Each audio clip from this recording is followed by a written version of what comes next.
What's up guys, Weldon Customs here, and today we're going to have a nice video about basic customizing tips, and also it's going to be a tutorial on how I made my Agent Venom right here. I made this a while ago, but I decided to show the video off today. So basically when I was making this figure, I decided to start documenting everything I was doing midway. So basically, hopefully that'll be helpful for some people, because this is a very basic custom I did. This is only for myself. I wasn't a fan of the original body that the Agent Venom came with, so it might look the same, but I gave him new legs, new upper body, new arms. I only kept the forearms, the vest, and the head, but I think it'll still be helpful because I show off basic body swapping techniques, basic paint app techniques, so I think it'll be pretty interesting. So like I said, that's about it, and enjoy the video. Like I said before, not the best. I'm gonna try to do more tutorial videos in the future on purpose. This was just a maybe video that I'm actually showing off now. So enjoy the video, guys. Like always, if you have any questions below, leave them in the comments, and that's it. Enjoy. Alright, so as you can see right here, I started the process. I'm using the Electro body from the Spider-Man series, and the way I'm doing this, I'm taking the lower legs for my Agent Venom and I'm taking apart the figure. So basically what I do is I Dremel the ab section on the sides of the Electro body on both sides, poke little holes, and then from there I'm going to be using an ice pick to pry it open, just like that. And then there you go. These Hasbro bodies are a little bit different from the Toy Biz ones. As you can see right there, there's a new platform at the base. A little bit different from the Hasbro figure, from the Toy Biz figures, sorry. But it's something that you have to encounter when you do customizing. So for the upper body, I will be using the US Agent upper body for Agent Venom. And it is a Hasbro body as well, so it does have a platform little section for that as well, so I had no problems there. But in the future, if you were to use two different bodies, like for instance a Toy Biz body, you're going to have to accommodate for that. Maybe even Dremel the platform in, or even Dremel the platform out, or something like that. Just something you have to look forward to doing. As you can see, I did the same exact thing for the US Agent body. I took it apart by doing the same process, dremeling two holes on the sides, and then using an ice pick to pry it open. So right here, I am basically just trying to fit the figures together, making sure that everything fits pretty well, and the articulation is not hindered, and also that it moves fine, as you can see right there. So as I'm testing out the articulation right here, it looks pretty good to me. And then from there, I'm going to use some super glue. I use two different kinds. I use the one with a brush, as you can see right there. This is a lot easier to use in my opinion, especially when it comes to applying it in small places. It's easier to just brush it on, and I think it's something that you should look into. So right now I'm going to apply some super glue to one of the ab sections of US Agent's upper abs to bond the two figures together, the two parts. So right here, take your time when you're doing this. You don't want to get too much super glue over, or you don't want to overdo it because it's going to get messy, of course. So just be careful, take your time applying some super glue on. This crazy glue actually dries pretty fast also, so if you don't want to mess up and have it kind of messed up when you stick it on. And I'm brushing it on.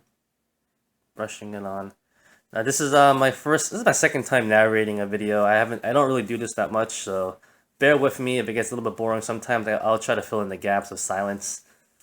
But right here I am putting on the ab section, pressing it down nicely, also moving the ab joint too, so if there is any excess super glue, you don't want it to get stuck, so you move the abs, you move the waist. Just make sure everything is okay. And from there, it looks pretty good to me. Sorry if I'm out of camera right there. Just want to make sure it's on perfectly fine. And like I said before, the crazy glue does bond pretty quickly, so you should have no problems. But like I said before, make sure everything is all the joints are fine, like the abs and also the waist joint. So over there you see it looks pretty well. I'm testing it out one last time to show you guys, moving it around. And the next thing we want to do is just apply a little bit more super glue at the edges. I like to turn the waist right there so you can see the corners. Just applying a little bit more super glue to the edges just to be more satisfied that it's going to bond a lot better and stick together and won't fall apart. Even though the first coat I put on inside should be enough. It's just something I always do. It's always better to be safe than sorry. And I actually might apply it in the hole as well, as you can see right there before. Let that dry. And over here is a nice size comparison. The reason why I was doing this custom is because I wasn't really satisfied with the stock figure of Agent Venom. I thought he was too big. Also didn't like the articulation, the hips, and also the lower body. So this is the reason why I was just doing it. Alright, so this next part right here, we are going to swap the arms out for Agent Venom. I'm going to be using the arms I'm going to be using are from the Marvel Legends Punisher from the Toy Biz series, and the forearms are going to be from the Agent Venom from Hasbro. Very lucky that they all fit in pretty well. I didn't really have to do any modifications at all to them.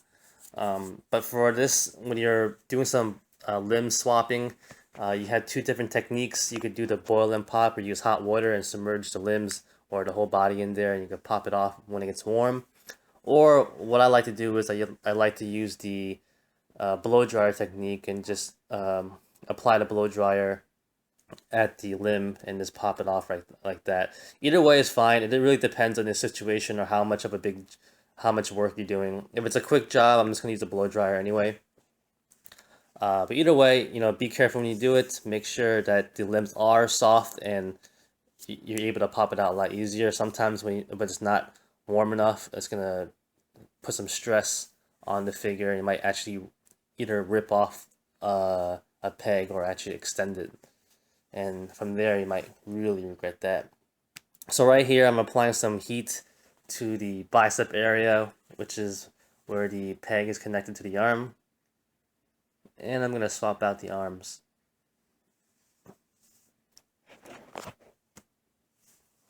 After that, what I like to do, as you can see right there, I'm putting water on the pegs. So after I take off the arm, the peg part is still warm as well, so I like to apply water to that so that stays hard right away. And it's a lot easier to put on the arms after that when those are warm. So right there, you can see I am halfway done, and I'm just basically right here putting the new arms on, and showing you guys I'm taking the forearms off from the Agent Venom figure from Hasbro.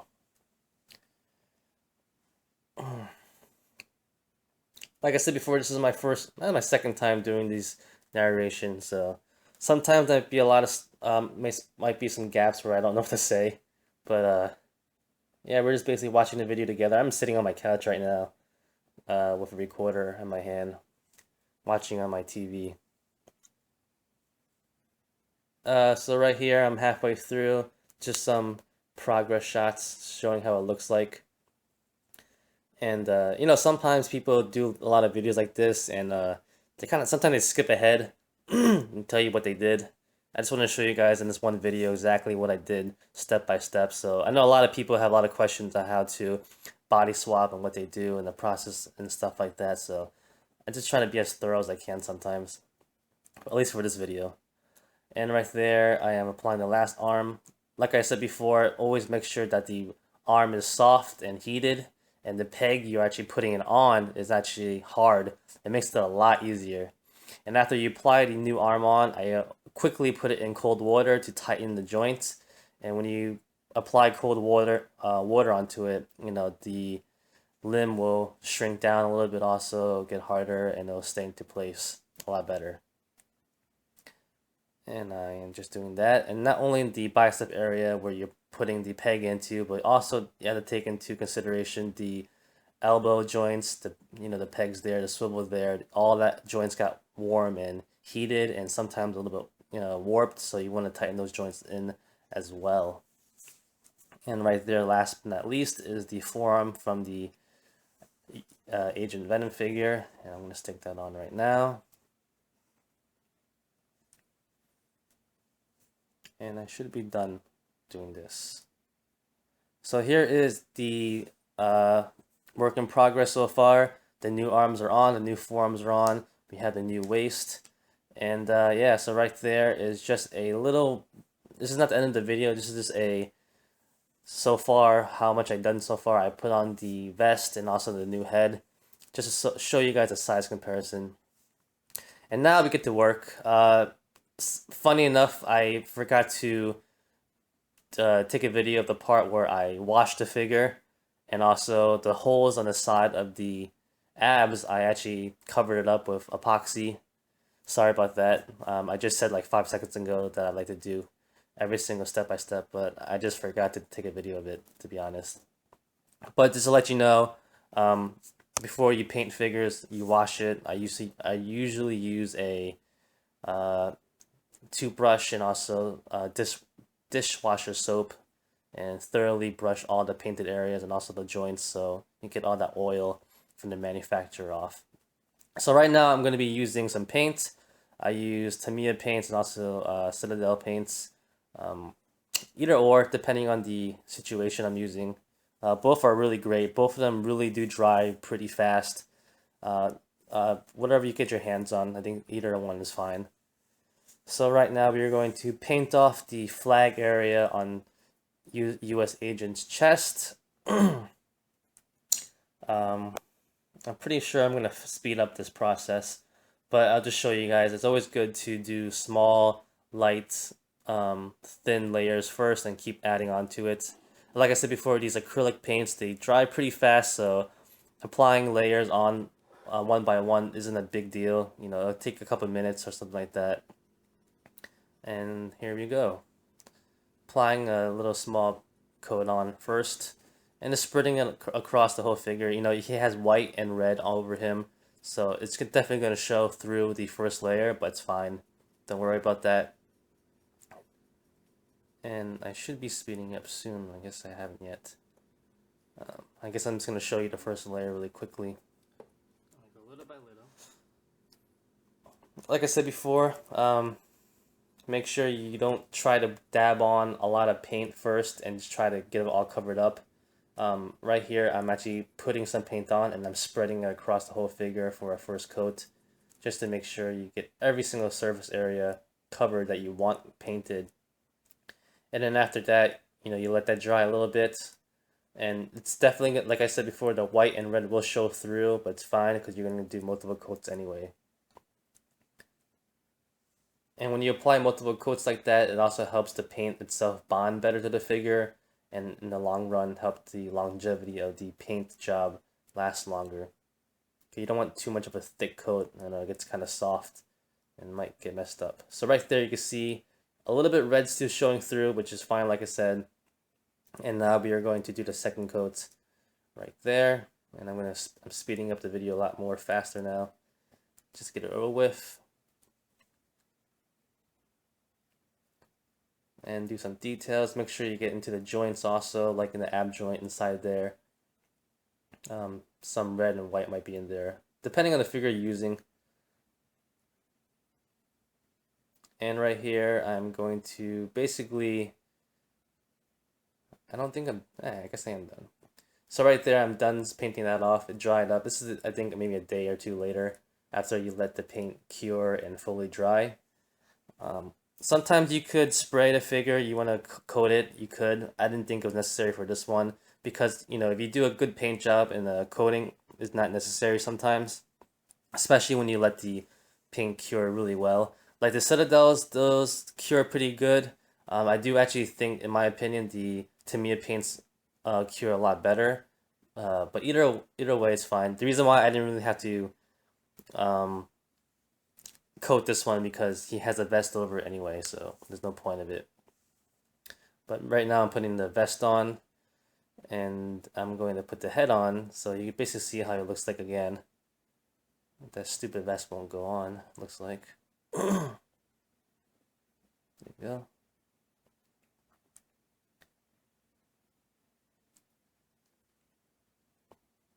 and that's how it looks like. I'm gonna apply a belt right there. That looks pretty nice. So the next part after this is gonna be applying some white paint onto his pants at the bottom over there. And I believe this is the first process of it right now. Or I don't know what's going on. What's going on here? Nothing. Gonna have to edit this video. Oh, never mind. Alright, so here we go. In painting him, I totally forgot about this part. I was currently reading the Guardians of the Galaxy. You know, when you make a Venom, when you make any kind of custom, sometimes you want to do the updated version, or sometimes you want to do the more classic version, either or. At this point of the video, when I was making him, he looked a lot different in the Guardians of the Galaxy comic book, which is kind of weird. So I was just showing that off right there before because, you know, I wanted to make him more currently how he looks like, but in the comic book he looked totally different. Weird. But I still went on to do the more classic look of him. So right here I'm applying the white paint to the side. Yep, and speeding up the video. When you're applying white paint like this, especially the small details and so visible, the best thing you could do really is just draw the straight lines, draw the outline of the figure of the paint job first, and then after you have the perfect line, everything all lined up nicely and looks good, then you go back and do the fine tuning on the edges, on the corners and stuff like that. Make sure you have a good brush also for details as well. It's not the most exciting thing, but you know, it's all part of customizing. Take your time when you do it too. You don't want to rush it and mess it up. Let's see right there. I mean, that was seconds long, but I actually maybe took like a good 15-20 minutes because you don't want to mess it up. And even going back sometimes, because it's on both legs, you want to be perfectly aligned together from looking at it straight on. So right there, I'm going back with a really fine brush, detailing the edges, detailing the sides, getting the little grooves in the middle there. Make sure everything looks good. And yeah.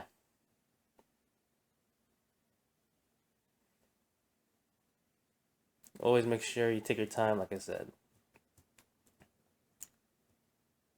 And this is going to be toward the end of the video right now, so I hope you guys found this interesting or helpful at all. It's my first video doing this, narrating how I made a custom, and I hope you guys liked it.